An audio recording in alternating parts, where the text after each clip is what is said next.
Hello guys, today I'm making another video, keeping this short. So if you don't understand any of the stuff I'm saying, just comment down below. Let's go.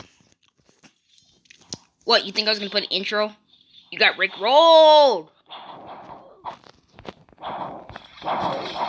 Okay, perhaps that was rude.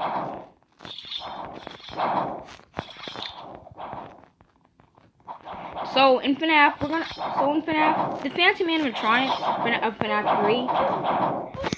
3 are pretty strange indeed. We don't know. But I do have a few theories explaining how they are able to appear in FNAF 3 when you don't check the vents and stuff. You know.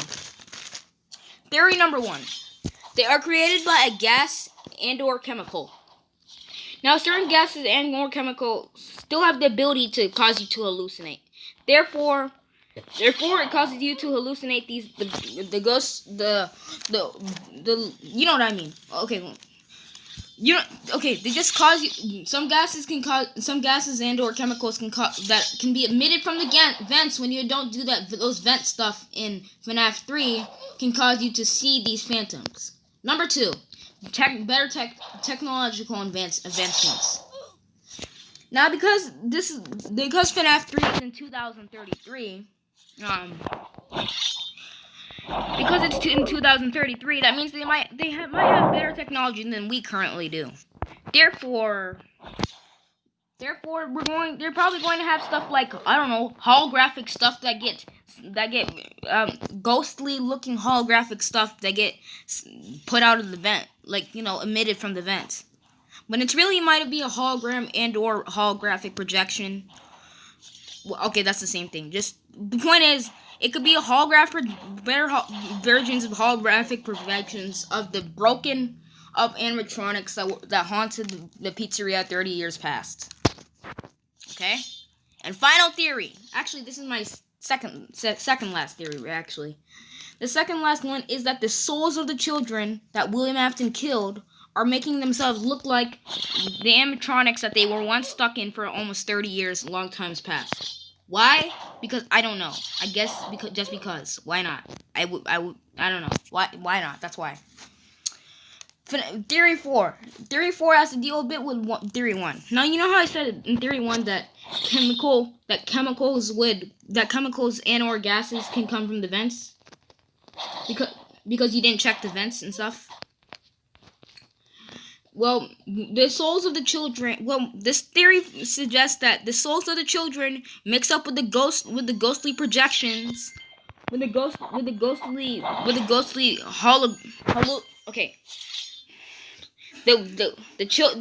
the children mix up with the gas-like hallucinations from the vents that can be emitted from the vents if you don't do those vent tasks.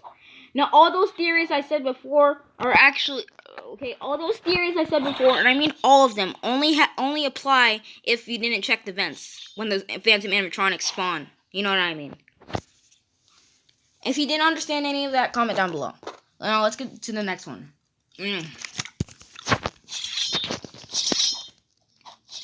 First, watch me do this. Epic gamer.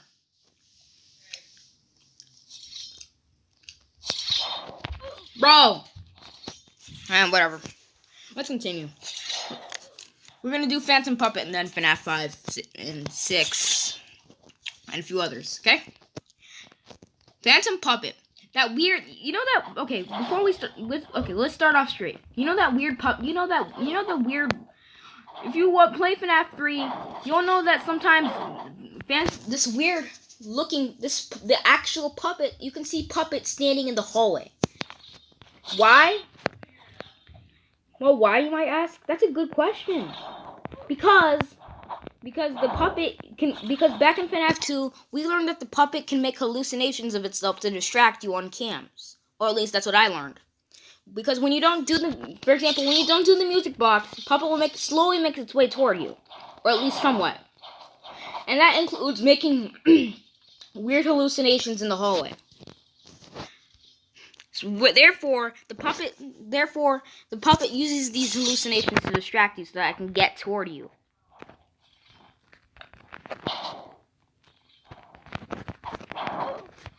Okay? Uses hallucinations to distract you. Now, in FNAF 3, we see a weird hallucination of the puppet standing in the hallway, just like FNAF 2. What that means, I guess that means that the ghost that inhabits Puppet, aka Charlotte, is making hallucinations of herself to distract you, the night guard, from Springtrap.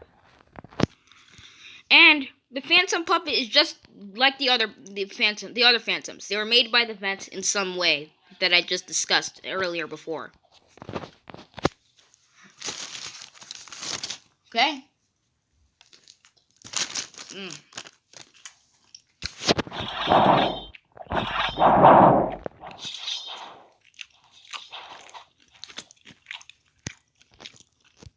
No!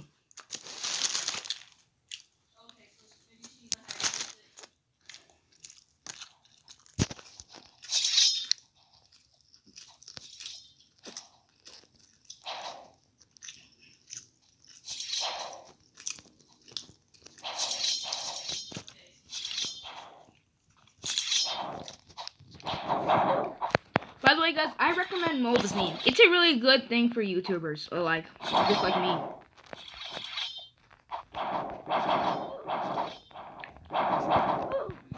Bro, do you guys see that?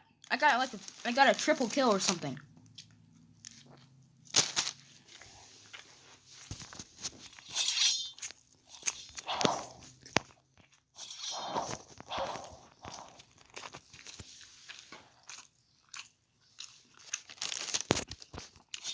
Now that we're done talking about FNAF 3, let's talk about FNAF 5. Okay? In FNAF 5, I'm gonna talk about Ballora. Ready? So Ballora is that weird skinny dancing lady, ballerina, that you see dancing in FNAF SL, aka FNAF 5. Now, she's tied to William Afton's wife. How? Because not only in the TV show do we know that we have proof that he even has a wife. As what I mean by TV show is, in FNAF 5, at the end of each night, your character will be watching a vampire show that actually contributes to the lore so much. Okay. Now this is now.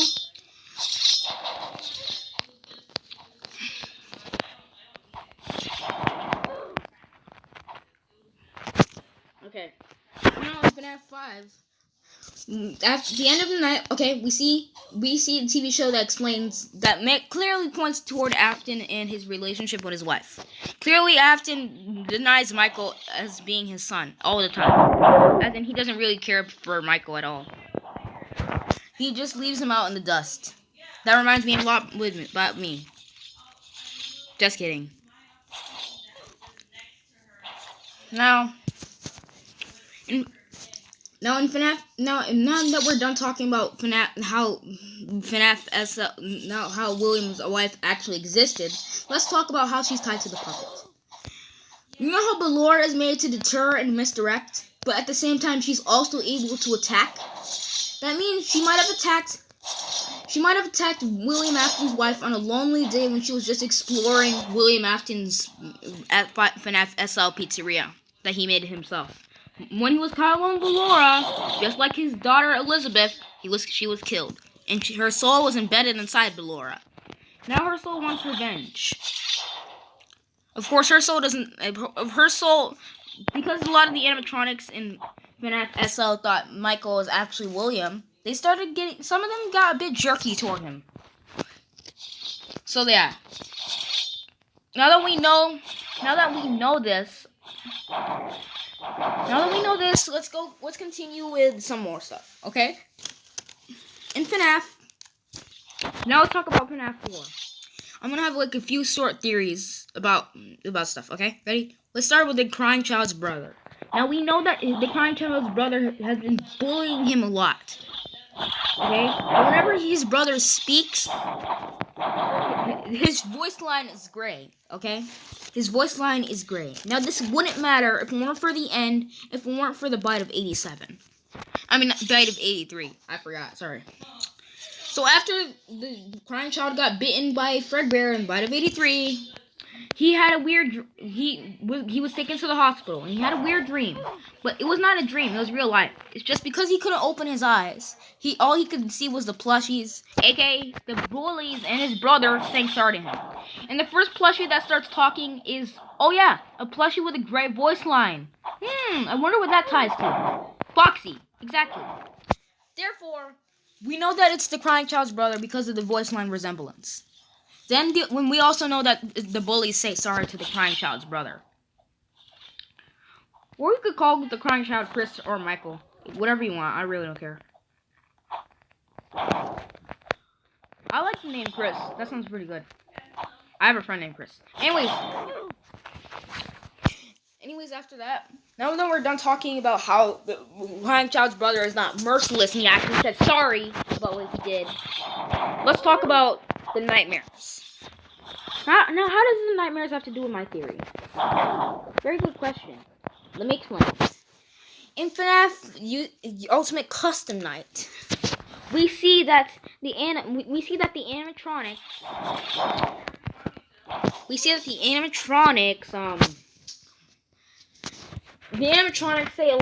say some kind of voice.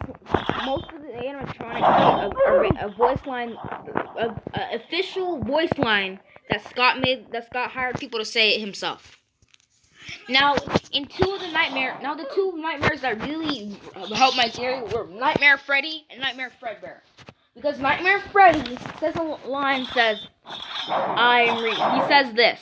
I'm not going to show you what the video feed is for copyright reasons, but he says this.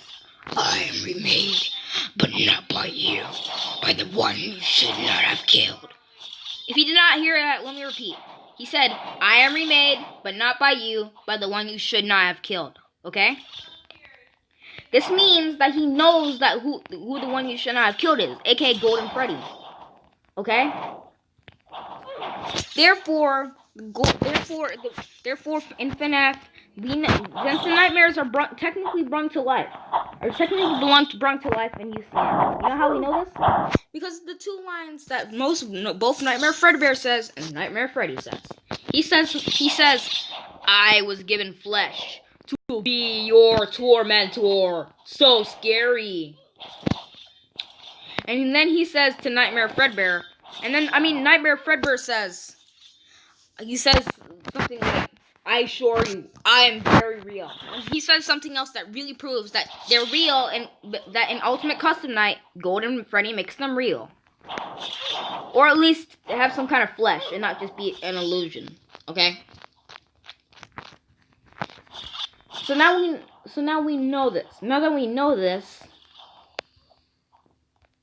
I think my sister just got jump scared in FNAF SL. You can tell because you can hear the freaking ear bleeding jump scare. It's louder than even FNAF 2's jump scare, goodness.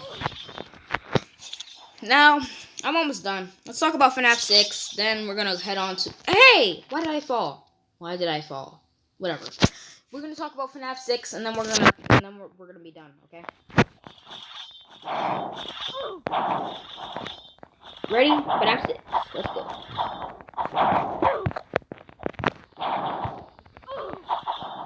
So in FNAF 6, you start out as a man who wants to make his own Freddy Fazbear's Pizzeria. So you start upgrading your pizzeria, doing all that business stuff.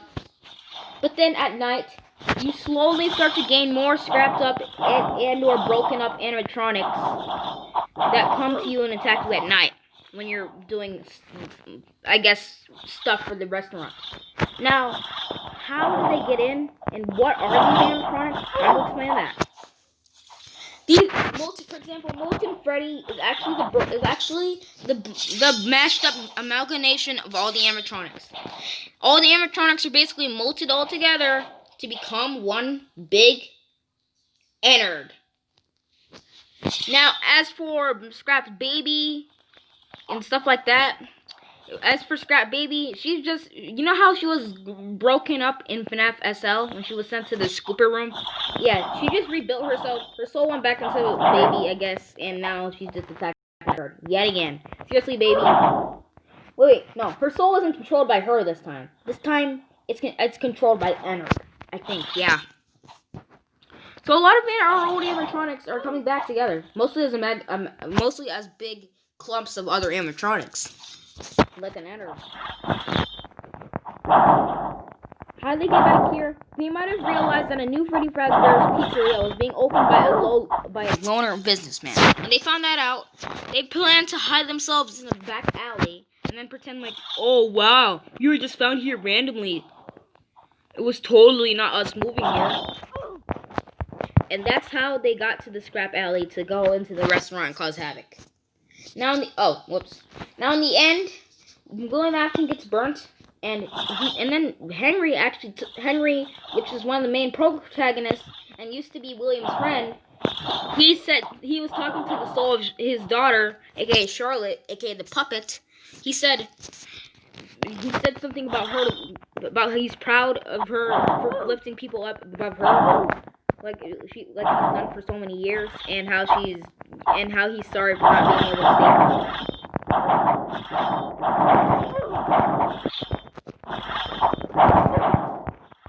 Now that we know, bro, why do you have to brag just because you killed me?